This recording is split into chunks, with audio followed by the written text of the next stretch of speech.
4 नवंबर 2025 को मैं अपने घर पर था। रात को लगभग 11:30 बजे 3 से 4 लोग मेरे घर में हथियार लेकर घुस गए। उन्होंने मुझसे कहा कि ये जो तू आरटीआई मांग रहा है ना और जो जवाब मांग रहा है, इनको बंद कर दे वरना तेरा कत्ल कर देंगे। जी, नमस्कार। मैं अंकुर दत्त शर्मा, समाज सेवी एवं कानूनी विधिक सलाहकार। आज की प्रेस कॉन्फ्रेंस का मेन मुद्दा था कि ऋषिकेश विस्थापित क्षेत्र में कुछ बिल्डिंगें जो अवैध रूप से बनाई गई हैं, जिसमें 3 बिल्डिंगें हैं। एक का नाम वीरभद्र अपार्टमेंट, 298 द गंगेस और 85 द गंगेस। तीनों ही बिल्डिंग मानकों का उल्लंघन करके बनाई गई हैं। ठीक है, किसी विभाग से इसमें कोई एनओसी नहीं ली गई। लगभग 8 से 9 विभाग ऋषिकेश में है जिनसे एनओसी लेनी अनिवार्य है। सबसे मेन है एमडीडीए। ना तो एमडीडीए से इनका कोई नक्शा पास है, ना उत्तराखंड पेयजल निगम से कोई एनओसी है, ना पर्यावरण विभाग से कोई एनओसी है, ना अग्निशमन विभाग से कोई एनओसी है, और ऐसे बाकी विभाग से किसी से भी एनओसी नहीं ली गई। इसमें 85 गंगे जो बिल्डिंग है वो सीवर लाइन के ऊपर निर्माण की है, जिससे कभी भी कोई भी खतरा हो सकता है। मेरा कहना है, मैंने इसके संबंध में माननीय जैसे मुख्यमंत्री महोदय, एमडीडीए अध्यक्ष को भी इसमें प्रार्थना पत्र दिए, लेकिन आज दिनांक तक भी इस पर कोई कार्रवाई नहीं की गई। मेन जी कब से आप सूचना डाल रहे हैं, कब से आपको सारा प्रश्न के बारे में पता चला? लगभग 1 साल से मैं इसके बारे में प्रार्थना पत्र डाल रहा हूँ। अब जाकर के मेरे पास जवाब आ पाएंगे सब। कार्रवाई पर आप कह रहे हैं 1 साल से आप इस मामले की तहकीकात कर रही हैं, पता कर रही थी, यहाँ पे मानकों के विपरीत निर्माण हो रहे हैं। जी तो इसका सबसे बड़े सवाल तो एमडीडी के ऊपर सबसे पहले खड़े होते हैं। जी, सबसे मेन चीज में एमडीडीए। आपको एमडीडी की तरफ से क्या स्पष्टीकरण मिला इसके ऊपर? एमडीडीए तो जवाब देने में आनाकानी कर रहा है, वो तो स्पष्ट रूप से जवाब भी नहीं दे रहे। किस प्रकार के जवाब दिए जा रहे हैं? वो कहते हैं कि हमारे पास इस संपत्ति से संबंधित खसरा नंबर उपलब्ध नहीं है, खसरा नंबर उपलब्ध कराइए। मेरा कहना ये है कि अगर उत्तराखंड प्रदूषण विभाग या अग्निशमन विभाग या इलेक्ट्रिसिटी बोर्ड सिर्फ एक बिल्डिंग के नाम से ये बता सकता है कि इसकी एनओसी नहीं ली गई है, तो एमडीडीए को बताने में ऐसी क्या दिक्कत है? क्या वो आकर के इनका इंस्पेक्शन नहीं कर सकते? वो आए यहाँ पर, मुझे बुला के लेके चले, मैं उनको बताऊं कौन सी बिल्डिंग है, तो वो खुद इंस्पेक्शन करे उस चीज़ का। लेकिन नहीं, वो चाहते नहीं है कार्रवाई करना इस बात में।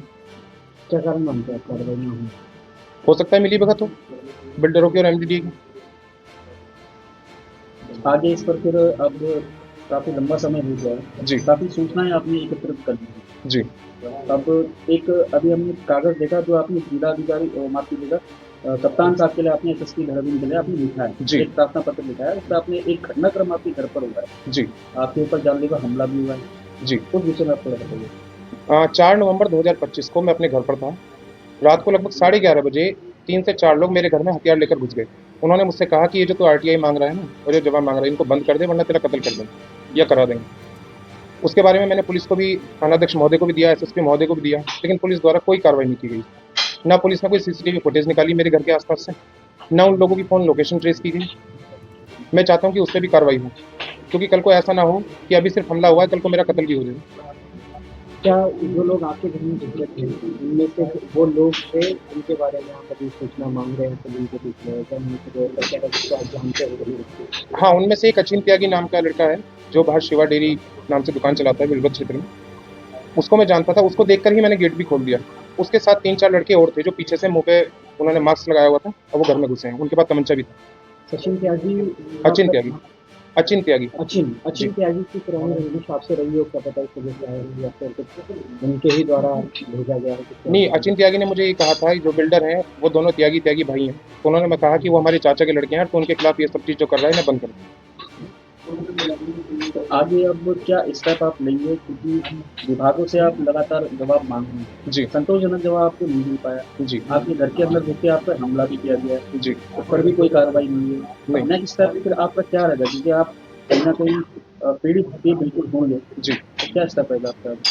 नेक्स्ट स्टेप होगा या तो इस पर विभागीय कार्रवाई हो, नहीं तो फिर इसमें हाईकोर्ट का दरवाजा खटखटाओ। आपके प्रश्न रहे थे अब तक किन किन विभागों से आपने सूचना मांगी, कौन कौन विभाग चारों की आपको सूचना प्राप्त? एमडीडी आपने भूल के अलावा? नहीं, सिर्फ एक एमडीडीए को छोड़ के बाकी सबने मुझे संतोषजनक जवाब दे दिया। सिर्फ एमडीडीए ही नहीं दे पा रहा है इसमें। कौन कौन से विभाग की जवाब मांगे? उत्तराखंड पेयजल निगम, उत्तराखंड जल संस्थान, सिंचाई विभाग, प्रदूषण नियंत्रण बोर्ड, अग्निशमन विभाग आदि, लगभग ये 6-7 विभाग।